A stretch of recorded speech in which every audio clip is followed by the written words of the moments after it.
Ser podcast. Hora 25. Aimar Bretos. На работе я одна, куда мне бежать?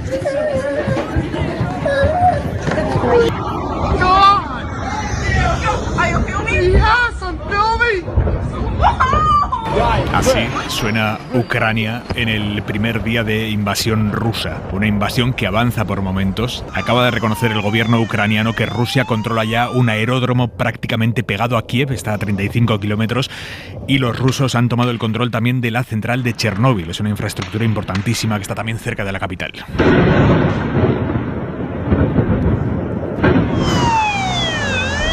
El gobierno ucraniano habla de 40 soldados muertos. Empieza a esta hora en Bruselas una reunión de los 27 líderes europeos para aprobar un nuevo paquete de sanciones contra Rusia, sanciones más contundentes que las aprobadas el martes en vista de que Putin va con todo ya. Nos vamos a Bruselas en directo, allí se reúne este Consejo Europeo Extraordinario. Griselda Pastor, buenas tardes. Hola, muy buenas tardes. Aquí están llegando, sí, menuda noche espera a los jefes de gobierno, porque mientras ellos cenan aquí en Bruselas, el ejército ruso puede estar en Kiev. Un desastre, aceptan fuera de micro en las instituciones, donde, claro, a las voces de Borrell, reiterando que la Unión no tiene ejército ante los eurodiputados esta tarde, ni es una unión militar, o las de von der Leyen, diciendo que esto es un ataque brutal, hoy se les suma los de quienes desde hace mucho tiempo en posición de malos mantienen que Putin no es de fiar. Enough of this cheap talking. There is enough of naivety around us. Ya vale de ingenuidades en el análisis, de esta estupidez de palabreo, y ya vale, está diciendo Morawiecki a su entrada al Consejo Europeo. Es el jefe del gobierno de Polonia, pero hay que decir que todos están de acuerdo en que este pulso va a ser muy largo y que la única salida son sanciones duras, durísimas contra Rusia. Este va a ser el primer punto de esta reunión, al margen de saber cómo se ayuda financieramente a lo que quede del gobierno de Ucrania, o como sea. En estos momentos hay que decirlo, muchísima confusión, porque aunque aseguran que todo estaba previsto hasta hace muy pocas horas, como sabéis, aquí de lo que se hablaba era de la guerra del Donbass. Griselda, ¿hay previsión de cuánto puede durar esta cumbre extraordinaria? No se sabe, no hay ni idea del tiempo que puede durar, del tiempo que van a tardar en realizar su análisis, y sabéis que cuando salgan de aquí, prácticamente los que se vayan a su casa o los que se queden para estar mañana presencialmente en la OTAN tienen una segunda cita, es la cita más militar, pendientes todos de lo que pueda decidirse, conscientes de que la OTAN no va a actuar militarmente sobre el territorio de Ucrania, no es un país aliado, lo ha dejado muy claro otra vez más esta mañana el secretario general, pero que individualmente hay bastantes gobiernos que están dispuestos a intentar hacer algo. Por lo tanto, los gobiernos europeos reunidos esta noche en Bruselas para tomar decisiones respecto a Ucrania, a la invasión rusa en Ucrania, una invasión por tierra, mar y aire. Hay columnas militares acercándose a la capital, a Kiev. De hecho, como les decíamos, el ejército ruso ha tomado ya el control de la zona de Chernóbil, que está a 70 kilómetros de la capital. Controlan ya un aeródromo que está mucho más cerca de Kiev, está a 30 y pocos kilómetros. Ángel Villascusa, buenas tardes. ¿Qué tal? Buenas tardes. Sí, la información que llega del terreno todavía es incierta en cuanto a víctimas, aunque se habla de alrededor de 40 metros. Las cifras, eso sí, todavía sin confirmar. El ataque de hoy de Rusia se ha centrado primero en incursiones muy concretas contra unas 83 infraestructuras militares, según ha anunciado el Ministerio de Defensa ruso. Ahora las tropas están intentando avanzar por unos 3 frentes, el norte, el oriental y el sur. Empezamos por el sur, la zona contigua a la península de Crimea, que los rusos controlan desde el año 2015. Es ahí donde a esta hora se están concentrando los mayores esfuerzos de las tropas rusas. Para visualizar de qué hablamos, la península de Crimea separa 2 mares, el Negro y el de Azov. Las dos concentran las principales zonas portuarias de Ucrania y es donde ahora mismo se están intensificando las ofensivas de Rusia. A la derecha de esa península, es decir, al suroeste del país, en las regiones costeras del Mar Negro, las tropas rusas han tomado esta tarde la ciudad de Kherson, según ha informado también el Ministerio de Defensa de Putin. El control de esa región y de esa ciudad de casi 300.000 habitantes es esencial para hacerse con Odessa, que es la tercera ciudad de Ucrania, también situada cercana a esa región. Al este de esa zona costera, es decir, al otro lado de Crimea, en el mar de Azov, ¿no? Exacto, sí. El control de las ciudades de Genchik y de Mariupol es de momento incierto, aunque los rusos están empeñándose en bombardear estas dos ciudades o los los alrededores en las últimas horas. El puerto de Mariupol también es esencial para Ucrania, que es donde se encuentra la industria metalúrgica del país. Por lo tanto, invasión por el sur, desde Crimea, bombardeos por el este, por toda la zona del Donbass, y el norte, que es desde donde están entrando desde Bielorrusia los soldados rusos y se acercan peligrosamente a Kiev, Ángel. Sí, es en el norte, la frontera con el estado títere de Bielorrusia, donde esta misma tarde las tropas rusas, las tropas de Putin, han tomado la zona en la que se encuentra la central de Chernóbil, apenas 70 kilómetros de la capital de Kiev. Es el punto más cercano entre Bielorrusia y la capital ucraniana. La incursión del ejército ruso en el norte de Ucrania les ha permitido controlar, como contabas, el aeródromo Antonov en Hostomel, a apenas 30 kilómetros de la capital. Y en Kiev, el Ejecutivo ha impuesto el toque de queda, aunque el metro se va a mantener abierto como refugio. Y esto contaba una mujer a la CNN, decía que no quieren ser rusos, sino simplemente quieren ser libres. Es espectacular el ver a personas en 2022 metidas en túneles de metro ante hipotéticos bombardeos en una capital, en Kiev. Decíamos, el ejército ucraniano ha perdido el control de Chernóbil, del área de exclusión en el que está metida en un sarcófago la central nuclear de Chernóbil, que explotó en el 86. Victoria García, buenas tardes. Hola, Aimar, buenas tardes. ¿Por qué es tan crítica esa zona?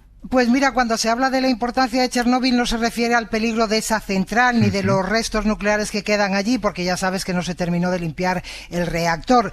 Se habla de la importancia por la situación estratégica de esta localidad, como decía Ángel, es clave en la defensa de Ucrania. Está situada a 17 kilómetros de la frontera con Bielorrusia. Ya sabes que este país es el hermano pequeño de Rusia y su aliado. Y este es el camino más corto entre el territorio de Bielorrusia y la capital de Ucrania, Kiev. Solo hay 70 kilómetros. Es la vía más rápida de invasión de Rusia a Ucrania. Y ahora déjame decirte una cosa, los soldados ucranianos aquí tienen una ventaja importante.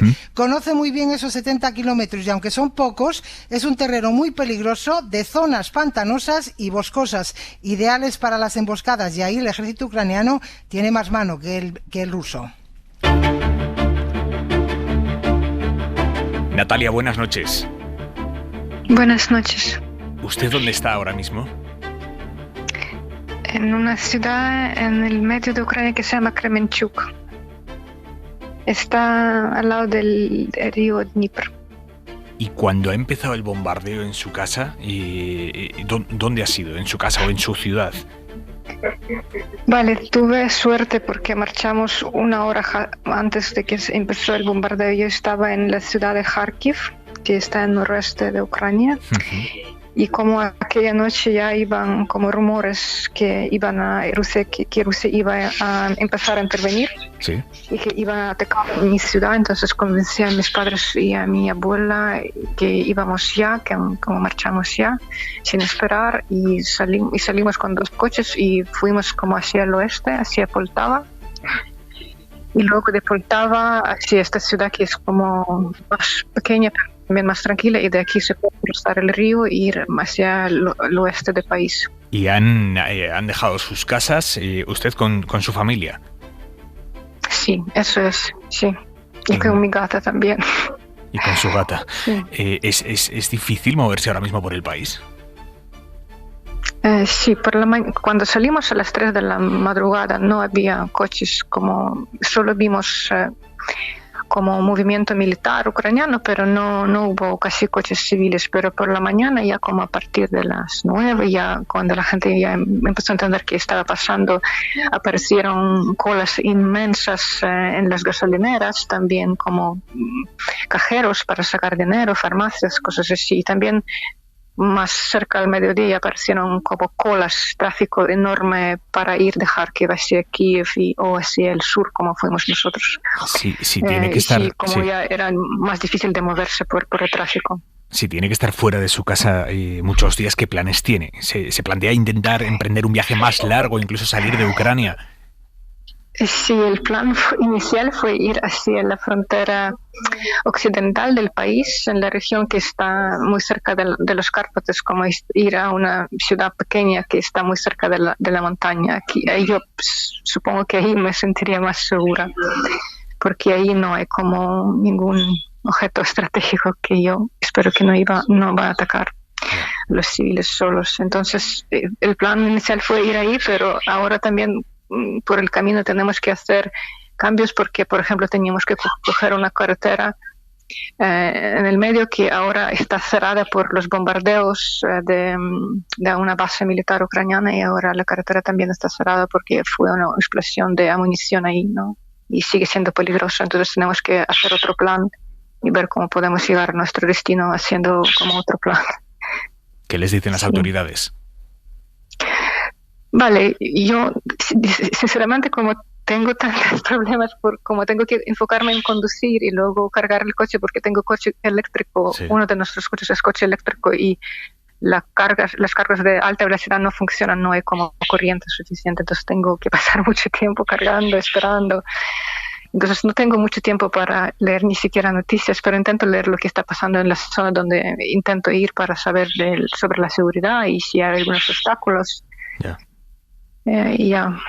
Sí, es como todo el mundo empezó a marcharse, como país que está moviéndose, entonces hay tanto tráfico, tanta gente que quiere marchar de sus casas y va más o menos en el mismo sentido. Entonces no hay sitios en los hoteles, los restaurantes están cerrados por la situación de la guerra, ¿no? Por el estado de la guerra, pero marcial, ¿no?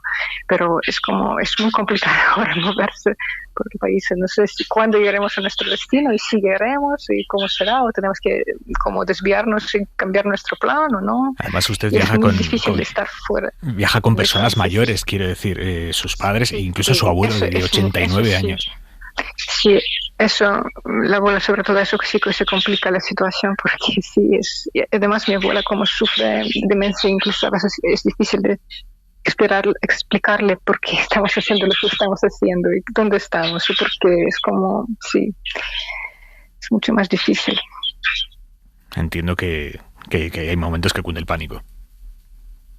Sí, hoy tuve un par de momentos cuando ya pensaba que ya no puedo aguantar más, porque cuando no puedes encontrar un sitio donde cargar el coche, no puedes ir al sitio siguiente y todo como cae por encima. Sí, tuve problemas, digamos, que me parecía que no iba a aguantar. Además, como llevamos casi 48 horas sin dormir, entonces eso sí que influye, ¿no? También. ¿Qué siente ahora?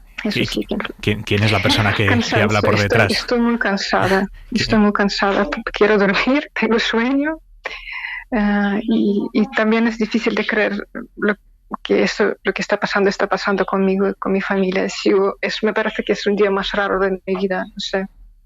¿Siente más impotencia o rabia? Asumirlo, de aceptarlo. ¿Qué? ¿Siente más impotencia o rabia? No, porque yo creo que estoy haciendo todo lo que puedo, y entonces sé que como llega mi control lo hago. Rabia no, porque no sé, es más tristeza, ¿no? Porque entiendo que no solo que la gente está muriendo, sino también todo nuestro estilo de vida. Tenemos que desplazarnos, no sé si vamos alguna vez a volver a nuestras casas.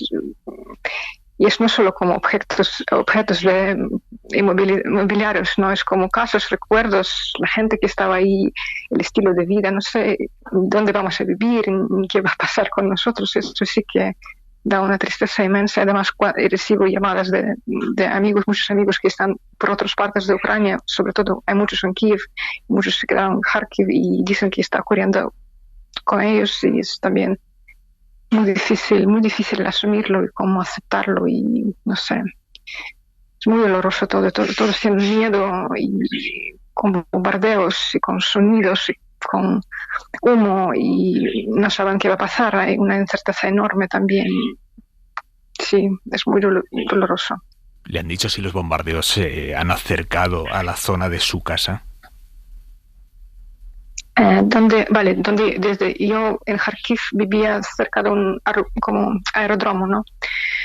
Y siempre tenía miedo que iba a escuchar, que me iba a despertar oyendo sonidos de bombardeo desde un aeródromo, y estoy muy feliz que que pudiera marchar y no oírlo, porque fue uno de los primeros, digamos, objetivos militares que fue bombardeado por Rusia. Y y lo sé porque sigo leyendo como medios sociales y todo eso, y sé que está pasando en la ciudad. Entonces, como estoy feliz que por lo menos tengo una trauma menos, ¿no? Que todavía creo que van a faltar muchos por tener, pero que no tengo eso de despertarte en tu casa con sonidos de bombardeo, porque creo que eso ya te hace hacer que nunca vas a sentirte seguro en tu casa, ¿no? Cuando te despiertas con algo así. Yo creo que es para toda la vida, que no vas a estar nunca en seguridad en tu casa. Eso es horrible. Hemos escuchado a una mujer de fondo. No sé si es algún familiar suyo, cómo están viviendo su abuelo, sus padres este momento. Mi madre, sí, porque estamos en un apartamento con nuestros amigos y como todos nosotros, ellos, sus hijos que también vinieron de otras ciudades para estar aquí, porque aquí es como una zona más tranquila y por ahora por lo menos. Y también tenemos gata y tenemos un papagayo. Mucha gente en un espacio. Natalia, muchísimas gracias por atendernos en estos momentos y muchísima suerte. Gracias.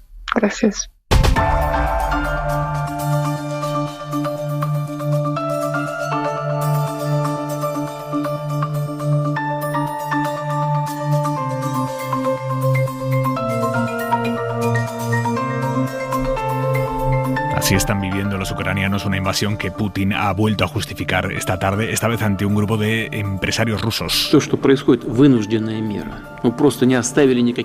ha dicho que no había otra opción que invadir Ucrania, que casi les han obligado a lanzar este ataque, que de hecho él ha presentado como una medida forzada. Su gobierno, el gobierno ruso, no habla de bajas, dice que han destruido una parte de los centros en los que Ucrania almacena armas. Informa desde Moscú para la SER Javier González Cuesta. Javier, buenas tardes. Hola, buenas tardes. ¿Cuál es la versión del gobierno ruso?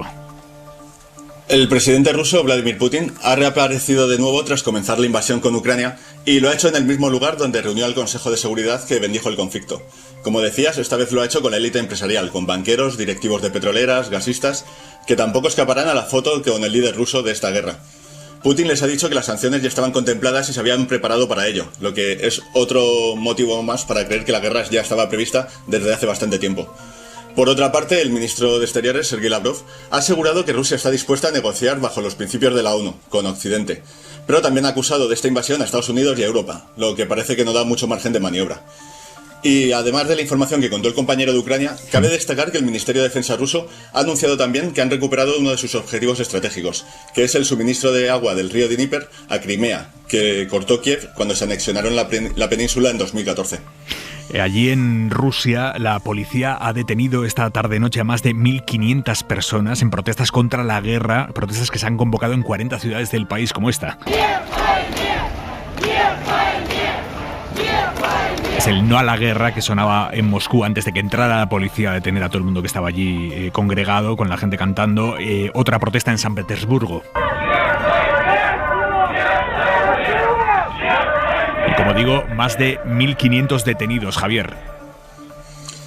Sí, en decenas de ciudades rusas se están llevando todavía a cabo las protestas, pero no son grandes comparadas con las que podríamos, por ejemplo, tener en España o en otros países. Son de unas pocas miles de personas, sobre todo por el temor a ser detenidos y por la resignación general de la población, tras años de guerra semioculta en Donbass, la crisis económica, la política interior de Putin. La sensación general es que nadie quería una guerra y menos con Ucrania, pero la mayoría de la gente considera que esto es cosa de políticos. Además, la Fiscalía y el Comité de Investigación, que depende del Kremlin, advirtieron antes que participar en las manifestaciones u organizarlas podría tener hasta penas de cárcel, y la policía ha blindado todas las ciudades. Ya hubo manifestaciones masivas hace un año por la detención de Navalny y se saldaron también con miles de detenidos. Pero las reformas legales de estos últimos años castigan severamente todas las manifestaciones no autorizadas, e incluso salir a la calle con un cartel político sin permiso uno solo. Por ejemplo, hoy ha habido imágenes de ciudadanos que ellos salieron a la calle por su propia cuenta, sin nadie más alrededor, simplemente una persona en la calle, y sacaron un cartel con el lema "No a la guerra", y apareció la policía y se los llevó. Javier González Cuesta, desde Moscú en directo, gracias. Nada, un placer. Hemos escuchado la versión de Rusia. Estamos a la espera de que los líderes europeos concreten las sanciones que le van a imponer, esta vez parece sí, directamente a Putin. Hoy el secretario general de la OTAN, Jens Stoltenberg, ha aclarado que soldados OTAN en territorio ucraniano no va a haber. No troops, NATO troops at all inside Ukraine. Ha dicho que ni hay tropas de la alianza en Ucrania ni tienen planes de mandarlas. Lo que sí hará la OTAN, según su secretario general, es reforzar su presencia en el flanco este de la alianza, en la frontera con Rusia, pero sin llegar a Ucrania. Y vámonos en directo a Washington. Putin is the aggressor. Putin chose this war. Es Joe Biden, el presidente de Estados Unidos, que acaba de dirigirse a la nación hace unos minutos y ha dicho lo que acaban de escuchar: Putin es el agresor, eligió la guerra y ahora él y su país pagarán las consecuencias. ¿Qué consecuencias? ¿Qué sanciones? Víctor Sancho, corresponsal, buenas tardes.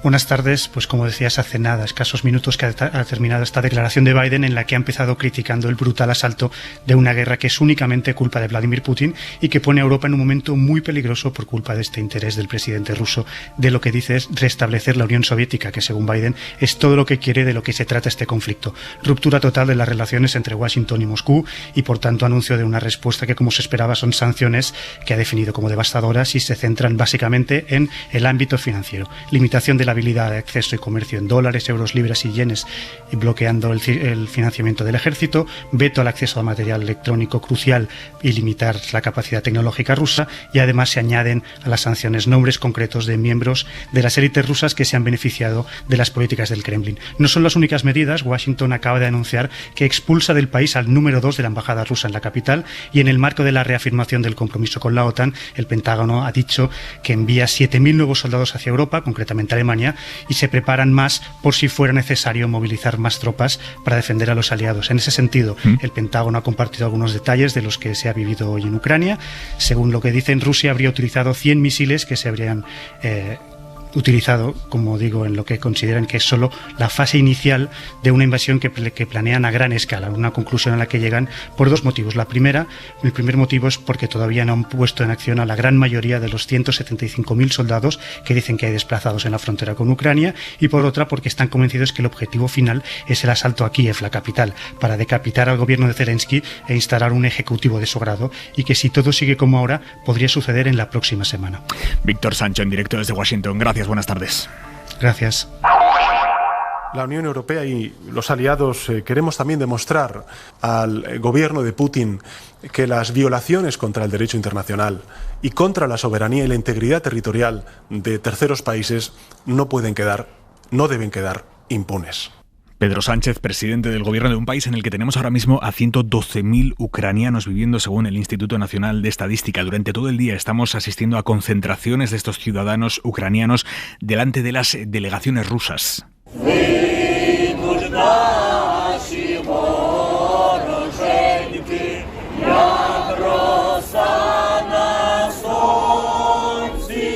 Esto es en Madrid, con los ucranianos cantando el himno de su país delante de la embajada rusa. 400 personas están ahora mismo ahí concentradas para pedir a la comunidad internacional que frene a Putin. Allí está Adrián Diñeiro. Buenas tardes, Adrián. Buenas tardes, Aimar. Pues sí, justo en estos momentos además están repitiendo otra vez, cantando ese himno, y si este mediodía había unas 50 personas, ahora unas 400 según policía. Hace unos instantes Javier Bardem también se ha presentado a apoyar la causa, y siguiendo con ese mensaje de no a la guerra, frente a la embajada rusa hay una marea de carteles con la palabra paz escrita que piden que cese esta situación insostenible que viven los seres queridos en Ucrania. Himno ucraniano que suena también en Barcelona esta tarde.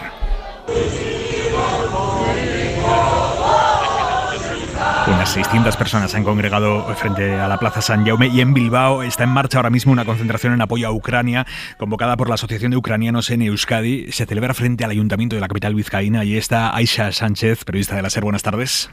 Buenas tardes. Sí, aquí también ha sonado el himno. Decenas de ciudadanos vascos y ucranianos se han reunido en Bilbao para decir no a la guerra, no a la invasión, y sí a una libertad de la que hace años carecen, dicen, y lo hacen con rabia, alzando banderas y carteles contra Putin. El grito de Ucrania está lejos, el peligro está cerca y todos con Ucrania, contando sus relatos, están en constante contacto con familiares. La situación es compleja, no saben qué hacer y aquí lo viven entre lágrimas y con un nerviosismo real. Lo único que pueden hacer es apoyarles desde aquí y decir basta. Estarán en la calle hasta las 9:30 de la noche, pero siempre pendientes de lo que pase en su país. Aisha, gracias. Edición especial de Hora 25. Rusia invade Ucrania.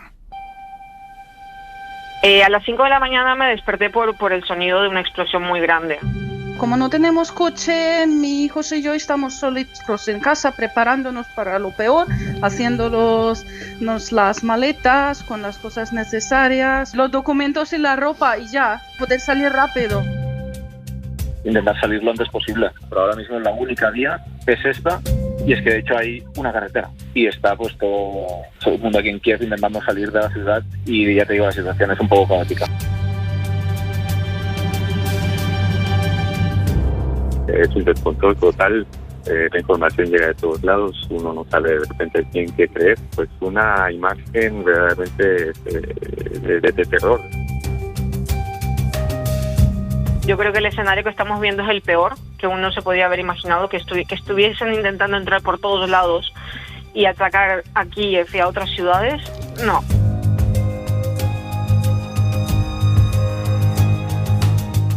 Nosotros es que intentamos a mantener el ritmo habitual, no quiero asustar a mis hijos, intento preparar la comida, limpiar la casa. Mi hijo tiene 11 años y mi hija 5 años.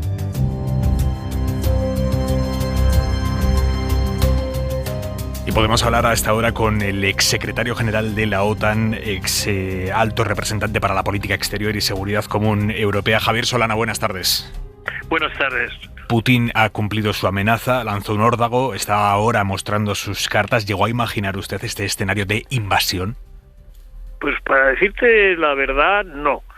Yo siempre vi que había todavía una posibilidad negociadora. Y este fin de semana, en la reunión de la conferencia de Múnich, donde he estado 3 días allí, he visto a mucha gente, había un clima un poquito más optimista que el que se dio después, 24 horas después, el lunes. Yo no esperaba que el lunes pasara lo que pasó, lo digo sinceramente. Ahora ha pasado y lo que hay que hacer es responder, y hay que responder con sanciones. Los alemanes ya has visto que han respondido rápidamente, ¿no? Con la Nord Stream 2, ¿no? Sí. Ahora los demás tenemos que también responder con sanciones, porque realmente lo que está haciendo en este momento Rusia es muy brutal. No solamente el haber pasado la frontera de la zona del Donbass, sino que están saqueando estos tanques desde Crimea y desde Bielorrusia, y van a hacer un intento de llegar a Kiev, lo cual sería una locura tremenda. En este momento que estamos viviendo, con la pandemia, con el cambio climático, el tratar de llevarnos a una guerra duradera, es un disparate enorme.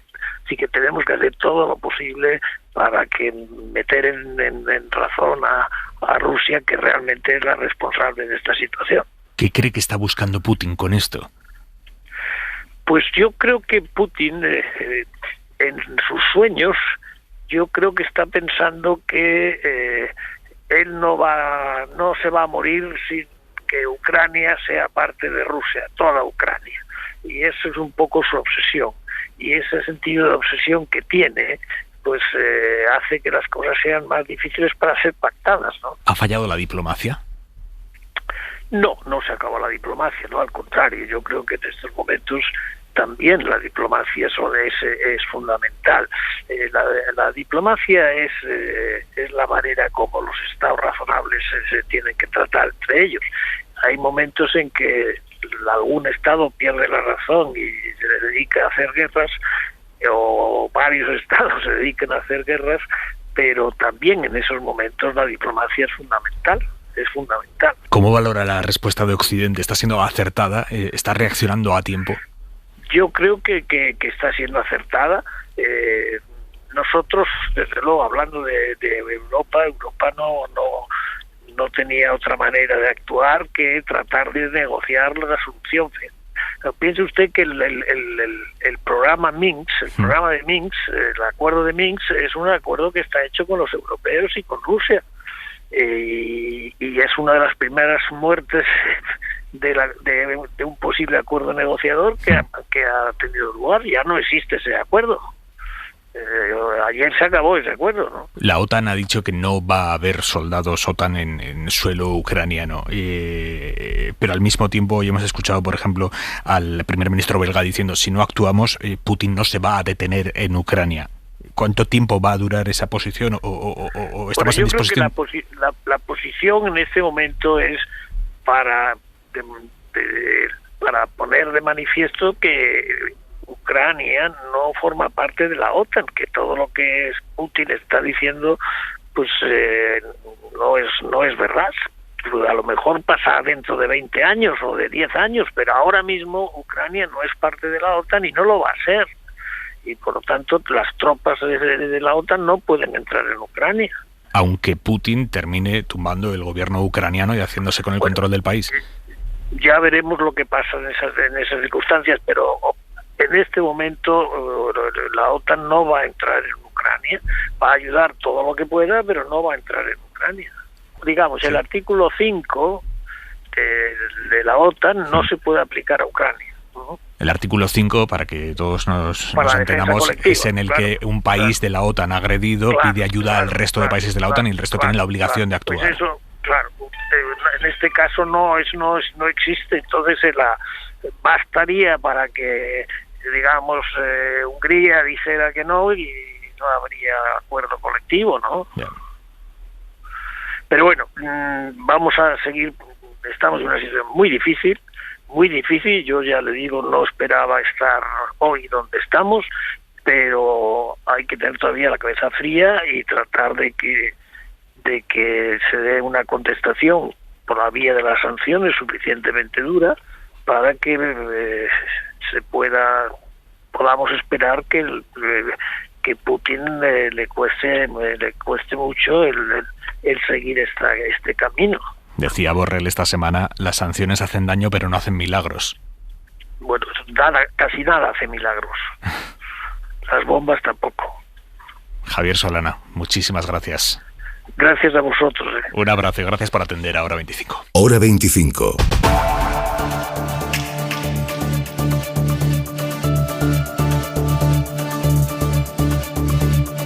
Emilio Ontiveros, ¿cómo estás? ¿Qué tal, Aimar? Presidente de Analistas Financieros Internacionales. Vamos a analizar ahora en Hora 25 de los negocios con Ruiz en unos minutos las consecuencias económicas que puede tener esto, pero danos una idea, ¿cómo va a afectar a nuestra economía, a nuestro día a día, a los precios? Bueno, la primera línea de impacto, efectivamente, como tú insinúas, Aimar, es a través de un incremento en los precios de la energía que ya estamos verificando, ¿no? Eso va a impactar igualmente en la inflación y también en un menor crecimiento de Europa, ¿no? Que ya cabe anticipar, ¿no? Yo diría que esas son las tres principales líneas de daño, ¿no? A partir de ahí tenemos que ver si, como consecuencia de la mayor inflación, el Banco Central Europeo reacciona tensando los tipos de interés o por el contrario, viendo las orejas al lobo y viendo que lo que se puede avecinar en términos de desaceleración, de estancamiento de la economía, es más grave, ¿no? Los mercados financieros ya los hemos visto, van a seguir sujetos a alteraciones, a episodios de volatilidad, de inestabilidad. De forma directa, Aimar, el impacto no es muy grande, ¿no? Porque las relaciones comerciales de España con Rusia son limitadas, apenas alcanzan un 0,7% del PIB. Ucrania sí es un proveedor de algunos alimentos. Ucrania, para que nos hagamos una idea, es el principal proveedor de maíz y de girasol a España, pero su impacto es relativamente limitado. Yo creo que la principal causa de preocupación es a través de esa alteración en los suministros de energía, de los precios, de que la inflación se nos vaya arriba como en todo el mundo, como en Europa, y que los mercados sigan dando muestras de estos episodios de inestabilidad, de episodios que de alguna forma vayan alejando ese horizonte de recuperación económica que de alguna forma estábamos manteniendo hasta ahora, ¿no? El peor escenario es prolongar la necesaria recuperación de lo que fue la crisis de la pandemia. Emilio Ontiveros, seguimos hablando, Emilio, un abrazo. Cuando quieras, seguimos, un abrazo.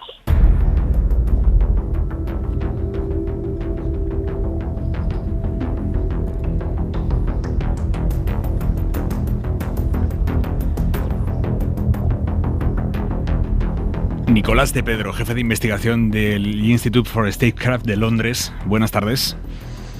Hola, ¿qué tal? Buenas tardes. Dice Putin que él trata de desmilitarizar Ucrania, que no va a ocupar el país, pero las tropas van camino a Kiev, están a 30 kilómetros de la capital. ¿Esto cómo se come?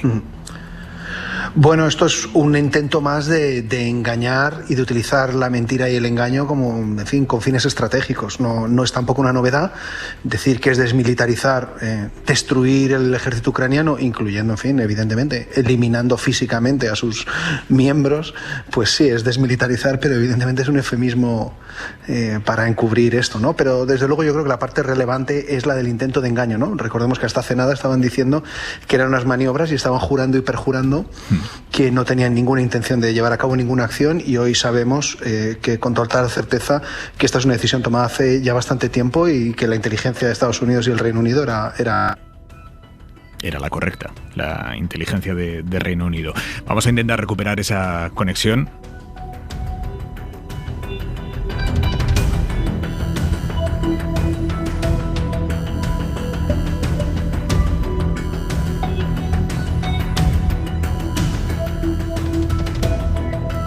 Pero antes, nos queda la mirada de Xavi Vidal-Folk.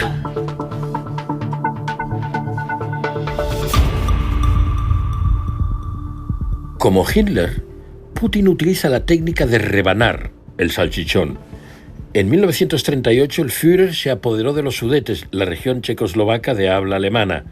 Francia y Reino Unido, dirigidas por trémulos apaciguadores, se lo toleraron, pensando que con ello saciaría su hambre de conquistas. Se equivocaron. En 1939 le llegó el turno a Polonia, y luego a Bélgica, a Holanda, a Francia, a casi todo el continente. De entrada hubo centenares de miles de asesinados. Solo mediante las armas, Churchill y los resistentes resucitaron a Europa. Putin empezó temprano a invadir. Lo hizo en Crimea, provincia ucraniana, en 2014, y se apoderó de ella. Ahora ha ido por la segunda rebanada, Donbass y sus cercanías, con la misma excusa que Hitler. Los Sudetes eran de habla germana. Las provincias orientales de Ucrania son de habla rusa. ¿Dónde se parará? Esta vez Occidente no ha sido apaciguador, pero ha confiado demasiado en la diplomacia. Menudo sarcasmo, con centenares de miles de soldados rusos en las fronteras, pues resulta que no iban efectivamente a darse un paseillo. Ahora se confía en la efectividad de las sanciones, pero el escepticismo tiene motivos. La mezcla de seducción y amenazas no ha servido para disuadir al autócrata ruso. Solo si éste constata que puede perder miles de vidas, dará un giro. Se necesita, pues, no, digamos, usar las armas, sino hacer creíble que pueden usarse. José Manuel García Margallo, eurodiputado, exministro de Asuntos Exteriores, colaborador de Hora 25. Buenas noches, Margallo. Buenas noches, Aymar. No puedes vivir sin mí, ¿eh? Sí, es una cosa que me pasa. Nadie pensaba que Putin fuera a dar un paso como el que ha dado de guerra total. ¿Cómo lo interpreta? Bueno, había cosas que sí se esperaban y cosas que no. Es decir, se esperaba que hiciese un reconocimiento de las llamadas repúblicas populares de Donetsk y de Lugansk, que sí llevan funcionando como territorios independientes, no sujetos al control ucraniano de 2014, pero que no habían sido reconocidas jurídicamente por Rusia. Ahora lo ha hecho. Es más que probable que estas dos nuevas repúblicas, reconocidas por Rusia después de la votación de la Duma y del decreto de Putin, pidan su inclusión en la organización del Tratado de Cooperación y Defensa, que es la OTAN a la rusa, para entendernos. También era previsible que hubiese incidentes en el territorio de esas dos regiones, aunque Rusia considere, insisto, como países ya independientes, pero que aparte del territorio que sigue ocupada o controlada por el gobierno ucraniano, que aquí hay dos reclamaciones de soberanía, la de Ucrania sobre Donetsk y Lugansk, y la de las repúblicas populares de Donetsk y Lugansk sobre el territorio de esas regiones, Oblast se llaman en ucraniano, que están bajo control ucraniano. Lo que no se esperaba es la entrada de tropas terrestres rusas en Ucrania, en el resto de Ucrania. ¿Qué deberían negociar o qué deberían decirle los líderes europeos en su reunión de esta noche a Putin a través de las decisiones? Bueno, ya han dicho tanto los líderes europeos como el presidente Biden, ya han dicho lo que van a hacer y lo que no van a hacer. Han dicho que no va a haber un conflicto Rusia-OTAN. Estaríamos hablando de la Tercera Guerra Mundial, con 4 potencias nucleares en el tablero, Rusia de un lado, Estados Unidos, Rusia y Francia de otro. También han dicho que no va a haber un choque en territorio ucraniano, es decir, que no va a haber tropas de la alianza en territorio ucraniano. Sí los va a haber para defender, como es lógico, los países fronterizos de Rusia y Ucrania, que forman parte de la OTAN, que es el artículo 5, pero que no va a haber en ningún caso tropas sobre el terreno, ni barcos americanos o europeos, vamos, de la alianza, o aviones, que es Ucrania la que tiene que defenderse, que se le dará armas, ayuda humanitaria, pero vamos, que se arreglen como pueda. ¿Pero alguien concibe que Ucrania pueda repeler sola una invasión rusa como la que estamos viendo? No, claro que no. O sea, que se da Ucrania por perdida. Bueno, es que el ejemplo que tenemos en 2014 es que Rusia se anexionó Crimea y no pasó nada, fomentó la secesión de parte de las dos regiones a las que me he referido, las 2 regiones de Donbass, y no pasó nada. Yo creo que es probable que visto este nuevo paso, que Putin esté avanzando más de lo que habíamos previsto. Es decir, que si coges el mapa de Ucrania, que quiera controlar todo lo que es el este y el sur de Ucrania, incluso para conectar con Transnistria, que es la región de Moldavia. Es decir, que avise que cada vez que Ucrania quiera dar un paso de aproximación a la Unión Europea, o más grave, a la Alianza Atlántica, va a perder una parte del territorio. Cuando lo intentaron antes, les costó Crimea, ahora les ha costado el Donbass, desde el punto de vista jurídico, y si siguen por esta senda, pues les costaría más. Y lo que está, yo creo, en la mente de Biden, he visto ahora su intervención, es un poco lo que pasó con Reagan y Gorbachev. Es decir, causar un daño tan atroz a la economía rusa que pues, se provoque la caída de Putin y un cambio de régimen. No entiendo otra lógica. Pero ¿y eso es factible? Bueno, la Unión Soviética colapsó. Es decir, es que lo que sí es, los datos, las cifras son muy claras. Rusia tiene una población de aproximadamente 146 millones de habitantes y tiene un Producto Interior Bruto que es menor que el de Italia. Entonces puede aguantar durante mucho tiempo las restricciones económicas, las penurias económicas que va a pasar, no lo sé. Depende del grado de control que tenga Putin. Putin es un autócrata, ¿Un dictador, como lo ha definido Johnson?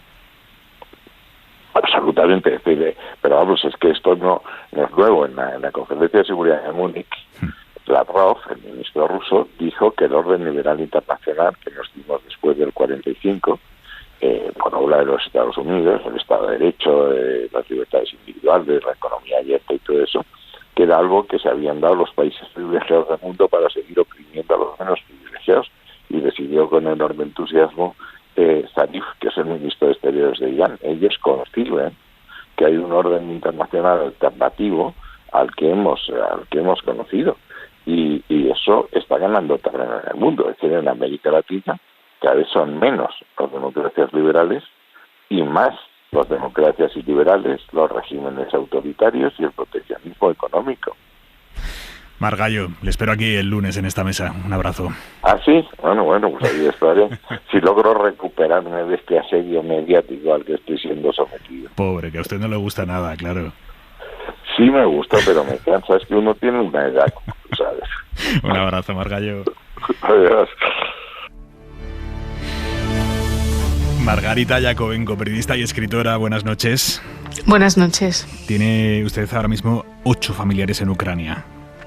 Bueno, tengo más, pero estos son los que se han ido, ¿no? Sí, estos son los que se han ido de Mariupol, sí. ¿Dónde están ahora exactamente?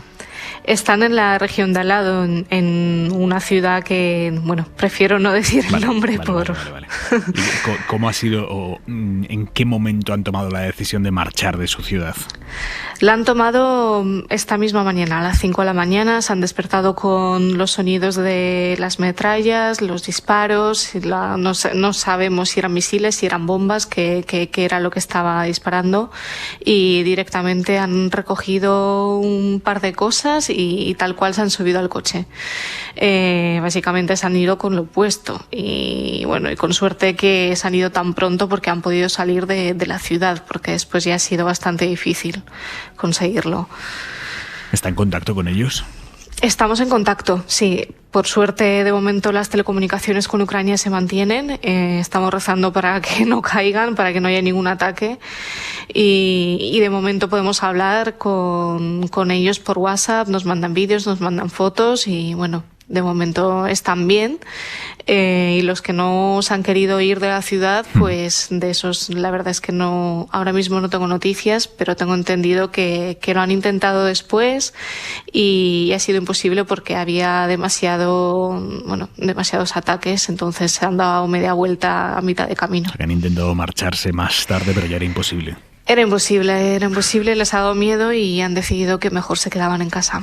Entre quienes sí han conseguido salir están sus abuelos, estamos hablando de gente mayor. ¿Cómo lo están viviendo ellos? Mi abuela esta mañana estaba en shock, todavía no se lo creía, no pensaba que podríamos haber llegado a esta situación de una guerra. Y realmente hablas con ella y yo creo que de momento no sabe qué es lo que está pasando, porque es que nadie lo esperaba, ha sido súper inesperado. Sí que es verdad que se ha estado hablando de guerra durante muchas semanas, incluso ya más de un mes, pero de un día para otro, de una noche para otra, de pronto nadie se lo podía esperar y la verdad es que es muy difícil de asimilar, sobre todo porque es tu vecino el que te está atacando, ¿no? Margarita, ¿van a intentar traerse a sus familiares a España de alguna manera? No lo sé. Se lo ofrecimos hace semanas, no quisieron y a día de hoy no hay posibilidades, no hay aviones, está el espacio aéreo cerrado, no hay trenes tampoco para salir de Ucrania, de momento está todo inmovilizado, entonces tampoco podrían subirse a un tren y no todos tienen pasaporte, que es muy difícil entrar en Polonia, por ejemplo, si no tienes un pasaporte en vigor, ¿no? Margarita Yakovenko, compañera periodista, un abrazo muy fuerte, mucho ánimo. Muchas gracias. Vamos a retomar la conversación que habíamos perdido con Nicolás de Pedro, que es el jefe de investigación del Institute for Statecraft de Londres. Señor de Pedro, está ahí, ¿verdad? Sí, hola, estoy aquí. Nos explicaba Margallo, en ningún caso va a haber una confrontación entre Rusia y la OTAN, porque estaríamos hablando de potencias nucleares enfrentándose entre ellas y sería la destrucción, pero ¿realmente es sostenible el que no haya o no llegue a haber soldados OTAN en territorio Ucrania? ¿O damos por perdida la autonomía de Ucrania, sabiendo que Ucrania sola no va a poder repeler esto? No, despliegue OTAN como tal no va a haber, esto es seguro, algo que, en fin, no sé, es la última posibilidad posible, digamos, es lo menos probable, no digo completamente imposible, pero prácticamente imposible, esto que lo veamos. Lo que sí vamos a ver, en función de cómo se desarrollen los acontecimientos, yo creo que Rusia está apostando a intentar dar un golpe decisivo muy rápido, que degrade por completo las defensas ucranianas y decapite a su gobierno y fuerzas armadas y servicio de inteligencia. Si no sucede ese escenario, digamos que Rusia sea consiga sus objetivos en 48-72 horas, sí, y se generan bolsas de resistencia, ahí sí podemos ver una actividad, ¿no? Porque ahí sí que Reino Unido, Polonia, Estados Unidos incluso, sí que pueden suministrar y dar apoyo en forma de armamentos y suministros, no intervención directa. Esto no va a pasar. Sí creo que es importante también.